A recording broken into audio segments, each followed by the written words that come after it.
नमस्कार, स्वागत है आप सभी का आज के पेपर में। आज फिजिक्स क्लास 12 का पेपर था, एमपी बोर्ड। जैसा कि आप सभी देख रहे होंगे ये पेपर था, ठीक है। तो ले चलते हैं डायरेक्ट इसके प्रश्न और उसके उत्तर पर, किसका क्या उत्तर होगा, ठीक है। आप लोग वीडियो में लास्ट तक बने रहिए। देखिए इसमें क्या दिया है। सबसे पहला, प्रत्येक प्रश्न में दिए गए विकल्पों में से सही विकल्प चुनकर आपको लिखना है। तो पहला क्या है, पीएन संधि डायोड की अवक्षय परत में होते हैं। इसमें ऑप्शन दिया गया है इलेक्ट्रॉन, प्रोटॉन, गतिशील आयन और निश्चल आयन। तो इसका आंसर क्या होगा, निश्चल आयन। सेकंड नंबर क्या दिया गया है, बी नंबर, किसी पदार्थ का प्रति एकांक आयतन विद्युत द्विध्रुव आघूर्ण कहलाता है। ये क्या है, ध्रुवण। क्या होगा, ध्रुवण। अच्छा, इसके लिए आपको बता दूं कि कौन सा सेट है, ये सेट सी है, ठीक है। तो सेट सी के जो बच्चे होंगे उनके लिए ये है कि ऐसे ही प्रश्न होगा, और अगर दूसरे हैं तो उनका अलग होगा।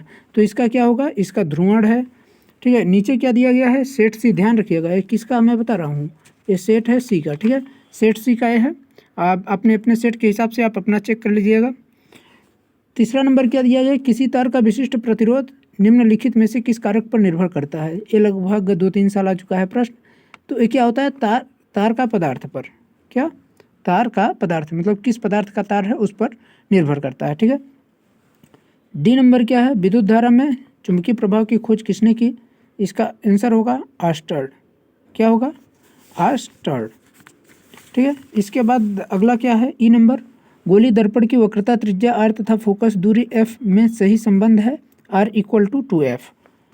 इसके बाद है f नंबर, ठीक है। मतलब ये हाइड्रोजन के अणु के परमाणु के बारे में बोल रहा है। निम्नलिखित में से किस संकल्पना के उदाहरण हैं। तो ऐसा जो होता है तो वो किस में होता है, हाइड्रोजन के, ठीक ना। हाइड्रोजन के जो अणु होते हैं, ये सॉरी यहाँ हाइड्रोजन है, यहाँ हीलियम है, ठीक है। तो ये क्या है, भार समान है, ठीक है। स्थान समान नहीं है लेकिन भार समान है। हाइड्रोजन के बाद हीलियम आता है, ठीक ना। ये परमाणु क्रमांक किसका हो गया, ये परमाणु भार है, ठीक है। तो इसमें क्या समान है, इसमें समान भार है, तो इसलिए क्या होगा, समभारिक होगा, ठीक है। यही आपका इंग्लिश में दिया गया है, तो आप लोग इंग्लिश वाले ध्यान रखिएगा कि पहले नंबर का क्या है, इसमें ए होगा इमोबाइल आयन, ठीक है। इसके बाद क्या दिया गया है, पोलराइजेशन। इसके बाद क्या होगा, मटेरियल ऑफ वायर। इसके बाद क्या है, ऑर्स्टेड।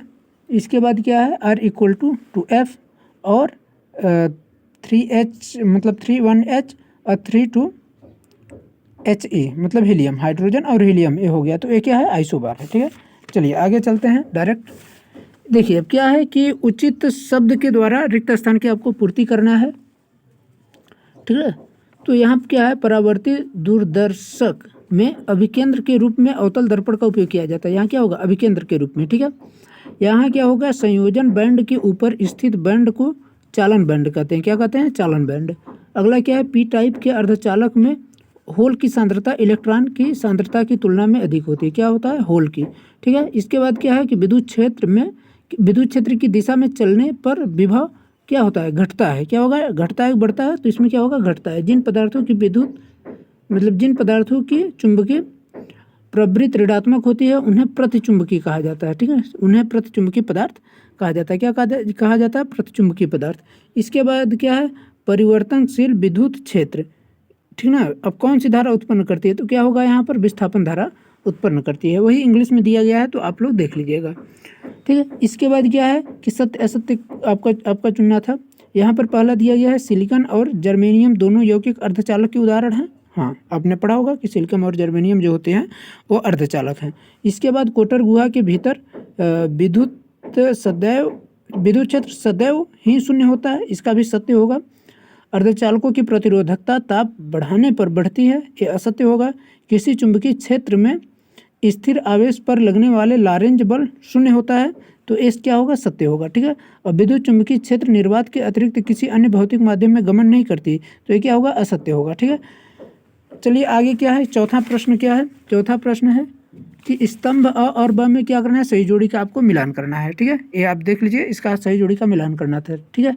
तो व्यतिकरण द्वारा द्विस्टिल प्रयोग, ठीक है ना, द्विस्टिल प्रयोग, ये क्या है, इसका आंसर क्या होगा, यंग होगा, ठीक है। इसके बाद द्रव्य की वैद्युत प्रकृति कैसी होती है, तो द्रव्य की विद्युत प्रकृति जो होती है वो डी ब्रॉगली के हिसाब से, मतलब डी ब्रॉगली में इसके बारे में है कि ये कहाँ से द्रव्य की विद्युत मतलब द्वैत प्रकृति एक किससे संबंधित है। यह है डी ब्रॉगली जो है, क्या, डी ब्रॉगली, ठीक है। इसके बाद क्या है कि द्रव्यमान ऊर्जा समतुल्यता संबंध, ये किससे संबंधित है, ये आइंस्टाइन से संबंधित है। स्थिर वैद्युत बल किससे संबंधित है, कूलाम से संबंधित है। और प्रेरित धारा की दिशा किससे संबंधित है, प्रेरित धारा की दिशा लेंज से संबंधित है। और विद्युत चुंबकीय तरंग किससे संबंधित है, ये मैक्सवेल से संबंधित है, ठीक है। तो ऐसा रहा, आप लोग देख लिया इंग्लिश वाले भी। इसके बाद क्या था कि 5वां प्रश्न क्या था, इसमें एक शब्द में आपको उत्तर लिखना था, ठीक ना। तो यहाँ क्या था, शुद्ध अर्धचालक में त्रिसंयोजी अशुद्धियाँ मिलाने पर किस प्रकार का अपद्रवी, ठीक ना, अपद्रवी अर्धचालक प्राप्त होता है। यहाँ पर क्या होगा, इसका आंसर पी प्रकार का अर्धचालक, ठीक है। वायु में स्थित एकांक धनावेश से निकलने वाले कुल विद्युत फ्लक्स का मान लिखना था, तो इसका आंसर 1 होगा। और किसी विद्युत परिपथ में धारा को मापने वाले यंत्र का नाम आपको लिखना था, तो इसका आंसर अमीटर होगा। और जो आपका यहाँ पर क्या दिया गया है, शुद्ध प्रतिरोध परिपथ के लिए शक्ति गुणांक का मान लिखना था, तो इसका मान जो होगा तो इकाई में होता है, परिपथ के लिए शक्ति गुणांक का मान इकाई, ठीक है, क्या है, इकाई होगा। और यहाँ पर किसी स्थिति में प्रिज्म के अंदर अपवर्तित किरण प्रिज्म के आधार के समांतर हो जाती है, तो यहाँ पर जो होता है किरणें समांतर होती हैं, ठीक है।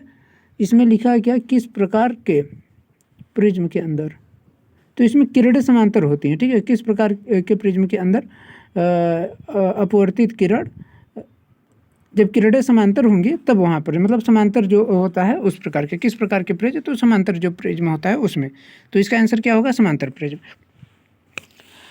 6वां प्रश्न क्या था आपका, एम्पियर के परिपथीय नियम का कथन एवं गणितीय रूप लिखना था।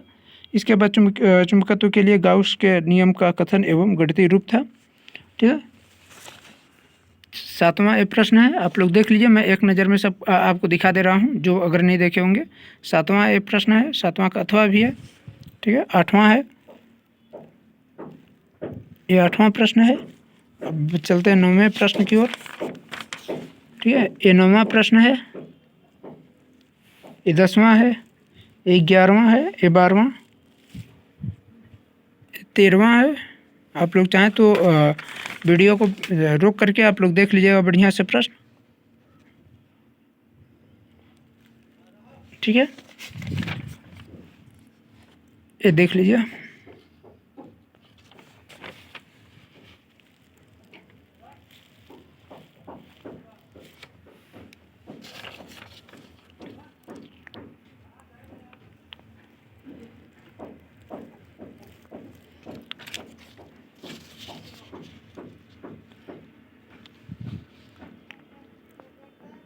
ये रहा आपका आज का प्रश्न पत्र, ठीक है। तो आशा करता हूँ कि आप लोगों को वीडियो पसंद आई होगी। अगर वीडियो अच्छी लगी हो तो आप लोग इसे शेयर कर सकते हैं अपने दोस्तों के पास, और कमेंट कर बता सकते हैं जो भी आपको समस्या हो जिस भी प्रश्न में। और हो सकता है ह्यूमन एरर की वजह से शायद एक भी क्वेश्चन गलत हो सकता है, तो इसके लिए माफ़ी चाहता हूँ। लेकिन जहाँ तक उम्मीद है सभी प्रश्न मेरे हिसाब से जो मैं आंसर बताया हूँ लगभग 100% सही है। फिर भी अगर मान लीजिए कोई प्रश्न आपको लगता है कि नहीं ये गलत है, तो आप लोग उसे बताइएगा, तो उसको फिर से एक बार देख लिया जाएगा, ठीक है। धन्यवाद। आप लोग वीडियो को लाइक कर दीजिए और चैनल को सब्सक्राइब करना ना भूलें। धन्यवाद।